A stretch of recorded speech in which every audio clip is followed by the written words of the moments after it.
Student hello student, good morning.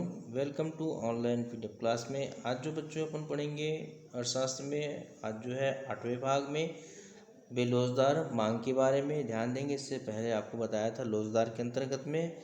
अब इसमें ध्यान से सुनेंगे बेरोजगार मांग क्या होती है। जिस वस्तु तो स्टार्ट करते हैं। जिस अनुपात में मूल्य में परिवर्तन होता है उसी की तुलना में वस्तुओं की मांग में कम अनुपात में परिवर्तन होता है। यहाँ पर बोला गया है जिस अनुपात में मूल्य में परिवर्तन तो बढ़ता है तो उसी अनुपात में मांग में अनुपात में परिवर्तन कम होता है बोला जाता है। तो वस्तु की मांग बेरोजगार कहला जाती है।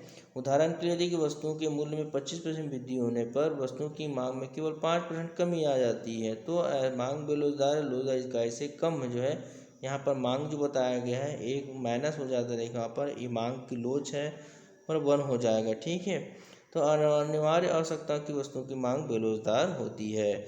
आगे देखेंगे चित्र में प्रस्तुत किया गया। यहाँ पर प्रस्तुत रेखा चित्र में ओ एक्स आधार रेखा पर वस्तुओं की मात्रा तथा ओ वाई लंब रेखा पर वस्तुओं की कीमत को दिखाया गया है। डी मांग रेखा मतलब जो दर्शाया गया है निर्देशांक में चित्र से स्पष्ट की गई कि जब वस्तुओं की कीमत उचित प्रति व्यक्ति OP है तब वस्तुओं की मांग OQ के बराबर होगा। देखो जहाँ पर बोला गया है OP जो बोला गया है O और P जो कहाँ पर दिख रहा है आपको O और P को मांग जब होता है वहाँ पर तो आपको इसको अलग से समझाऊंगा, पहले फिलहाल तो इसको ध्यान से सुनेंगे आप अच्छे से ना। तो चलिए देखते हैं। तब वस्तुओं की मांग जो होता है वहाँ पर OQ के बराबर, किंतु जब वस्तुओं की कीमत बढ़कर OP1 हो जाती है तब वस्तुओं की मांग घटकर QQ1 हो जाती है। इस प्रकार मूल्य में PP1 के बराबर वृद्धि होने पर मांग QQ1 के बराबर कमी होगी। स्पष्ट है कि मूल्य में परिवर्तन PP1 की प्राइस वाला बोला जाता है कि दूरी की तुलना में मांग में परिवर्तन। यहाँ पर Q मतलब क्वांटिटी मतलब होता है आपका कि दूरी कम आती है तब मांग बेरोजगार होती है। अब आते हैं पूर्णतया बेरोजगार मांग प्रैक्टिकली इन स्लिटिंग डिमांड। जब किसी वस्तु के मूल्य में वस्तु अधिक परिवर्तन होने पर भी उसकी मांग में कोई परिवर्तन नहीं होता। देखो यहाँ पर क्या बोला है, वस्तु के मूल्य में बहुत अधिक परिवर्तन होने पर भी उसकी मांग में कोई परिवर्तन नहीं होता, मतलब वो मांग है जितना वही रहेगा। तब ऐसे वस्तुओं की मांग को पूर्णतः बेरोजगार मांग कहते हैं। इस प्रकार की वस्तुओं की मांग की लोच शून्य के बराबर हो जाता है, क्योंकि बढ़ेगा नहीं घटेगा भी नहीं है ना। तो बराबर जो है P मांग बराबर 0 हो जाता है, मतलब लोच मांग जो होता है लोच जो होता है बराबर हो जाता है। ऐसी वस्तुओं की मांग रेखा आधार पर लंबे के समान होती है। प्रस्तुत चित्र में OX आधार रेखा पर वस्तु की मात्रा तथा OY लंब रेखा पर वस्तु की कीमत को दर्शाया गया है। डी मतलब दिए गए निर्देशांक में मांग रेखा है। चित्र से स्पष्ट है कि मूल OP1 एवं OPQ होने पर भी मांग में कोई परिवर्तन नहीं हो रहा है, अतः मूल्य में परिवर्तन की प्रति मांग की लोच शून्य ही होगी। तो पूर्णतः बेरोजगार मांग भी अव्यावहारिक एवं काल्पनिक है, क्योंकि व्यवहार में ऐसी कोई वस्तु नहीं होती जिसमें मूल्य में होने वाले परिवर्तन का कोई प्रभाव नहीं पड़ेगा। समझ आया सभी बच्चे? यहाँ पर ध्यान देंगे। यहाँ पर देखो जो बताया गया मांग तरीका विशेष आप एक बार देख लेंगे। पूर्णतः रोजगार संख्यात्मक जो होता है मूल्य होता है इक्वल हो जाता है यहाँ पर, है ना। इसी निश्चित मूल्य में वस्तुओं की असीमित मात्रा में मांग हो जाती है। यहाँ पर पूर्णतः बेरोजगार में EP बराबर 0 मूल्य में परिवर्तन होने पर भी मांग में कोई परिवर्तन नहीं होता। अधिक लोच मतलब इसमें मूल्य की तुलना में मांग अधिक अनुपात में परिवर्तन होता है। बेरोजगार के अंतर्गत देखिए मूल्य की तुलना मांग में कम अनुपात में परिवर्तन होता है। रोजगार में मूल्य में तथा मांगी गई मात्रा में समान अनुपात में होता है, इक्वल हो जाता है, ठीक है बच्चों। अब आते हैं मांग की आय लोच। तो यहाँ पर देखेंगे कि जो है उपभोक्ता की आय में होने वाले परिवर्तनों का भी उसकी मांग पर प्रभाव पड़ता है। यदि उपभोक्ता की रुचि में कोई परिवर्तन ना हो तो तथा वस्तुओं की कीमत यथास्थिर रहे तो उपभोक्ता की आय बढ़ने पर भी वस्तुओं की मांग बढ़ जाती है। इसका मतलब ये होता है जब उपभोक्ता में कोई उसमें उपभोक्ता की जो रुचि में परिवर्तन नहीं होता लेकिन उसमें स्थिरता रहता है मूल्य में, तो उसमें जो बढ़ने वाली मांग, वस्तु की मांग जो है ऑटोमेटिक बढ़ जाती है, और उपभोक्ता की आय में कमी होने पर भी उसकी मांग में कमी हो जाती है और कमी जाती है। इस प्रकार उपभोक्ता की आय एवं वस्तु की मांग में सीधा संबंध होता है। अतः मांग की आय लोच की धारणा का प्रयोग अर्थशास्त्री ने उपभोक्ता की आय में होने वाले परिवर्तन का उसी मांग पर पड़ने वाले प्रभाव को मापने के लिए किया गया है। तो मांग की आय लोच उपभोक्ता की आय में थोड़े परिवर्तन के फलस्वरूप वस्तु की मांगी गई मात्रा में परिवर्तन के अंश डिग्री को बताती है। वाटसन के अनुसार जो बताया गया, मांग की आय लोच आय के प्रतिशत परिवर्तन से मांगी गई मात्रा के प्रतिशत का अनुपात होता है। यहाँ पर जो बताया गया है, मांग की लोच मापने नियम सूत्र बताया। मांग की आय लोच किस प्रकार होता है? जैसे वस्तु की खरीदी गई मात्रा में अनुपातिक परिवर्तन, जो परिवर्तन हो रहा है, तो उपभोक्ता की आय में अनुपातिक परिवर्तन किस प्रकार, ये सूत्र में दिया गया है। ई वाई मतलब मांग की आय लोच दिया गया है। ठीक है, चेंज इन डिमांड में मतलब जो है सिंगल क्यू बराबर मांग में परिवर्तन हो रहा है। क्यू बराबर प्रारंभिक मांग जो मांगा जाता है। ए वाई मतलब उपभोक्ता की आय में परिवर्तन बोला गया है, तो वाई बराबर प्रारंभिक आय। तो इस प्रकार आप देख सकते हैं यहाँ पर उदाहरण में, जब एक्स वस्तु की कीमत है 5 रुपया प्रति इकाई है, तो उपभोक्ता अपनी 100 रुपया आय से 20 रुपया की इकाई की मांग करती, 20 मांग करती।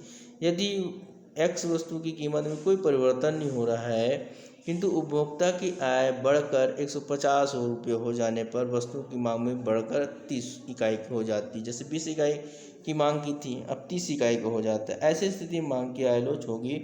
मांग में अनुपातिक परिवर्तन, आय में अनुपातिक परिवर्तन, तो यहाँ पर देखेंगे 30 माइनस 20/20, उसी प्रकार 150 माइनस 100/100, तो सिर्फ 100 कैंसिल हो गया, यहाँ पर 20 कैंसिल हो गया। आप देखेंगे या तो घटा कर भी कर सकते हैं, या तो यहाँ पर है ना, यहाँ पर 10 बचेगा, यहाँ पर 50 बचेगा, इसमें 20 से गुना कर देंगे तो 1 बराबर आ जाएगा। तो यहाँ पर जो बताया गया है आपको, तो यहाँ पर बताया गया है मांग की आय लोच के प्रकार जो आपको बता दें, ध्यान देंगे, इस बार इसको पढ़ देते हैं। मांग की आय लोच इकाई के बराबर है, अर्थात ई वाई जो मांग की गई इकाई के बराबर है। इसका अर्थ यह है कि जिस अनुपात में उपभोक्ता की आय बढ़ी हुई थी, उसी अनुपात में वस्तु की मांग में बढ़ जाती, इसलिए मांग की आय लोच इकाई के बराबर हो जाता है। मांग की आय लोच के प्रकार, कितने प्रकार? मांग की आय लोच को निम्न 5 भागों में बांटा गया है। तो पहले देखते हैं, मांग की आय लोच इकाई के बराबर होता है, आपको पढ़ाया मैंने। मांग की आय लोच इकाई से अधिक होता है, मांग की आय लोच इकाई से कम होती है, और शून्यात्मक मांग की आय लोच, ऋणात्मक मांग की आय लोच, इस 5 प्रकार बताया गया है। तो देखते हैं यहाँ पर सबसे पहले बच्चों, यहाँ पर मांग की आय लोच की इकाई के बराबर। जब मांग में होने वाले परिवर्तन एवं उपभोक्ता की आय में होने वाले परिवर्तन दोनों एक दूसरे के बराबर होते हैं, जैसे यहाँ पर बोला गया है मांग में परिवर्तन और उपभोक्ता की आय में होने वाले परिवर्तन दोनों एक दूसरे के बराबर होता है, मांग की आय लोच इकाई के बराबर हो जाती है, जो है अर्थात ई वाई बराबर 1। तो सामान्यतः उपभोक्ता की आय एवं उसकी मांग में धनात्मक संबंध होता है, अतः उपभोक्ता की आय लोच के बराबर होने पर मांग रेखा मूल्य बिंदु O से 45 डिग्री कोण पर नीचे से ऊपर की ओर जाती हुई रेखा दिखाई देगी आपको। अब अगला दूसरा नंबर, मांग की आय लोच इकाई से अधिक है। जब मांग जो है आय लोच से अधिक है, जब उपभोक्ता की आय में होने वाले परिवर्तन वस्तु की मांग में होने वाले परिवर्तन से अधिक होता है, तब मांग की आय लोच से इकाई से अधिक हो जाता है, यहाँ पर बताया गया है। इसी तरह आप देख सकते हैं बच्चे यहाँ पर। फिर अगला देखते हैं, तीसरा है मांग की आय लोच इकाई से कम। जब उपभोक्ता की आय में होने वाले परिवर्तन उसकी मांग में होने वाले परिवर्तन से कम होती है, तब मांग की आय लोच इकाई से कम होती है ना। तो अगला देखते हैं अपन, शून्यात्मक मांग की आय लोच। जब उपभोक्ता की आय में होने वाले परिवर्तन का उपभोक्ता की मांग पर कोई प्रभाव नहीं पड़ता है, तब मांग की आय लोच शून्य के बराबर होती है, क्योंकि उससे संबंधित नहीं, इसलिए। अब ऋणात्मक मांग की आय लोच, जिसमें पता चल जाता है मतलब जितने से, जब उपभोक्ता की आय में वृद्धि होने पर एक वस्तु की मांग में पहले की तुलना में कमी हो जाती है तथा मांग की आय लोच ऋणात्मक हो जाती है। तो मांग की आय लोच के विभिन्न प्रकार को निम्न रेखा चित्र से आप देख सकते हैं, बच्चे पढ़ लेंगे इसमें। अब अपन देखते हैं जो यहाँ पर मांग की आड़ी लोच। मांग की कीमत लोच का संबंध एक वस्तु की कीमत में परिवर्तन का उसी वस्तु की मांग में होने वाले परिवर्तनों को मापने से होता है। जब कि एक वस्तु की मांग में अन्य संबंधित वस्तुओं के मूल्य में होने वाले परिवर्तनों का प्रभाव पड़ता है। उदाहरण के लिए जैसे चाय और काफ़ी, पूर्वक वाले बताया था मैं आपको, चाय और काफ़ी एक दूसरे से संबंधित वस्तुएं हैं। चाय की कीमत में होने वाले परिवर्तनों का काफ़ी की मांग पर प्रभाव पड़ता है। अतः एक वस्तु के मूल्य परिवर्तन का दूसरे वस्तु के मांग पर पड़ने वाले प्रभाव को जानने के लिए ही मांग की आड़ी लोच का प्रयोग किया जाता है। आगे देखेंगे, मांग की आड़ी लोच एक वस्तु के मूल्य परिवर्तन के परिणाम स्वरूप दूसरे वस्तु की मांगी गई मात्रा में परिवर्तन की दर को बताती है। अगला देखते हैं यहाँ पर फर्गुसन के अनुसार जो बताया गया है, मांग की आड़ी लोच संबंधित वस्तुओं की कीमत में एक निश्चित सापेक्षिक परिवर्तन के परिणामस्वरूप एक्स वस्तु की मांगी गई मात्रा में होने अनुपातिक परिवर्तन होता है।